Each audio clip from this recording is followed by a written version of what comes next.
Assalamualaikum warahmatullahi wabarakatuh. Perkenalkan, nama saya Mahadika Diovani dengan NIM 11940200093. Saya di sini untuk menyelesaikan tugas ujian tengah semester dengan dosen pengampu Dr. Andus Cecep Fakhrudin, yang ininya saya akan menjelaskan salah satu materi yang telah dipelajari. Saya di sini menjelaskan tentang konsepsi Al-Quran tentang manusia, yakninya nama-nama manusia dalam Al-Quran. Nama-nama manusia dalam Al-Quran sejatinya menjelaskan tentang hakikat dari manusia dalam Al-Quran itu sendiri.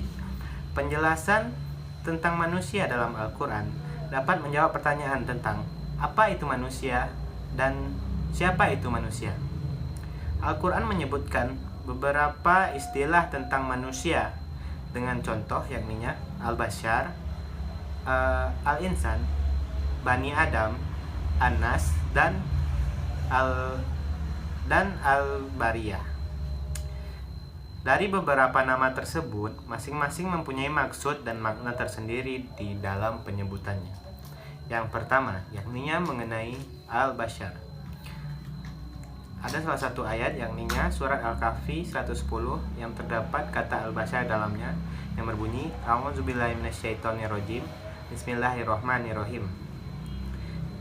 Qul innama ana basyarum mithlukum. Sadaqallahul azim. Beberapa ayat yang menggunakan nama Bashar untuk manusia diantaranya adalah Al-Kahfi surat ke-18 ayat 110, Ar-Rum ayat 20, dan Al-Hijr ayat 28. Quraisy Shihab menjelaskan, kata Bashar terambil dari akar kata yang mulanya berarti menampakkan sesuatu yang baik dan indah. Dari akar kata yang sama, lahir kata basyaroh yang berarti kulit, di mana di sini kulit manusia memiliki kelainan sendiri, yakni tampak jelas dan berbeda dari makhluk dan seperti kulit binatang lainnya. Penyebutan manusia dengan nama Bashar mengandung maksud dan artian bahwa kata Bashar itu membahas manusia dari segi biologis.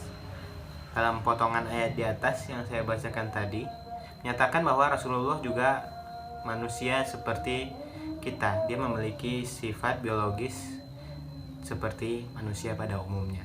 Yang kedua adalah Al-Insan. Ada beberapa pendapat yang menyatakan bahwa insan terambil dari nasia, yakni berarti lupa, atau nasa yanusu yang berarti berguncang. Namun, menurut Quraisy Shihab, kata insan berasal dari kata uns, yang berarti jinak, harmonis, dan tampak. Kata insan digunakan Al-Quran untuk menunjuk kepada manusia dengan seluruh totalitasnya, yakni jiwa dan raga. Manusia berbeda antara seseorang dengan yang lainnya akibat perbedaan fisik, mental, dan kecerdasan. Penyebutan manusia dengan kata al-insan ini bermakna menjelaskan manusia dari segi psikologis. Rasulullah SAW bersabda, al-insanun mahalul koto wan nisyu, yakni artinya manusia itu memiliki fitrah kejiwaan atau psikologis seperti melakukan kesalahan dan memiliki rasa lupa. Yang ketiga, yakni Bani Adam. Jelaskan dalam surat Al-Isra ayat 61 yang berbunyi A'udzubillahi minasyaitonirrajim. Bismillahirrahmanirrahim. Wa iskulna lil malaikati isjudu li adama fasajadu illa iblis qala asjudu liman khalaqat staina. Sadaqallahul azim. Dari Quran Al-Isra ayat 61 tersebut menjelaskan hakikat manusia dilihat dari asal keturunannya. Atau dengan kata lain, penyebutan manusia dengan sebutan Bani Adam mengandung makna untuk menyebut manusia dari segi historis atau sejarah atau latar belakangnya. Surah Al-Isra ayat 70 menjelaskan, begitu Allah Subhanahu wa taala memuliakan sekali anak keturunan Adam. Manusia atau keturunan Adam tersebut diberikan rizki yang baik dan dilebihkan oleh Allah Subhanahu wa taala dari makhluk-makhluk lainnya.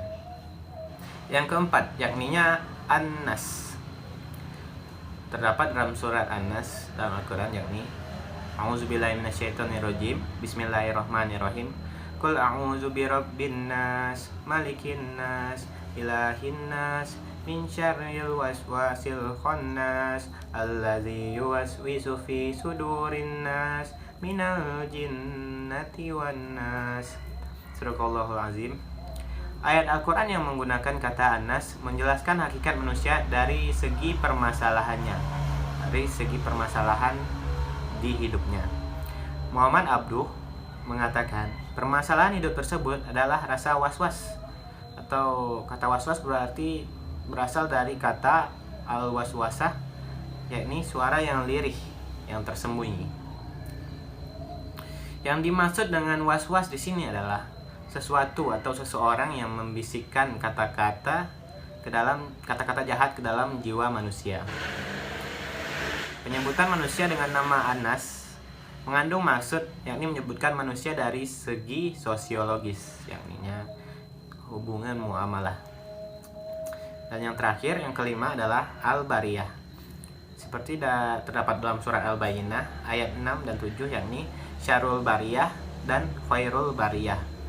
Syarul Bariyah itu bermakna orang kafir, musyrik, dan seburuk-buruknya manusia, serta tujuannya adalah neraka begitu.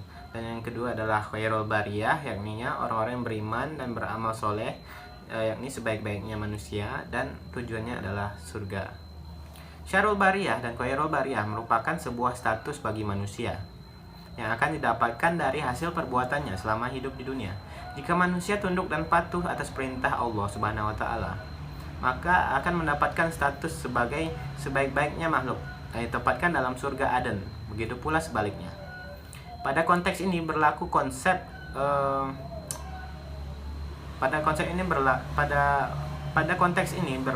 konsep pemberian hadiah dan hukuman, yaitu manusia akan mendapatkan sesuatu yang setimpal dengan yang dikerjakannya.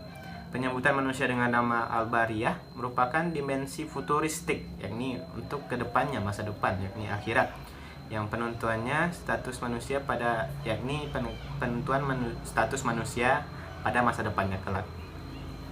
Kesimpulan yang kita dapatkan dari hal yang dapat saya jelaskan adalah, secara garis besarnya, konsepsi Al-Quran tentang manusia, yakni Al-Bashar, adalah pada dimensi biologis, yakni pada sifat-sifat kemanusiaan, dan Al-Insan pada segi psikologis, yakni fitrah kejiwaan.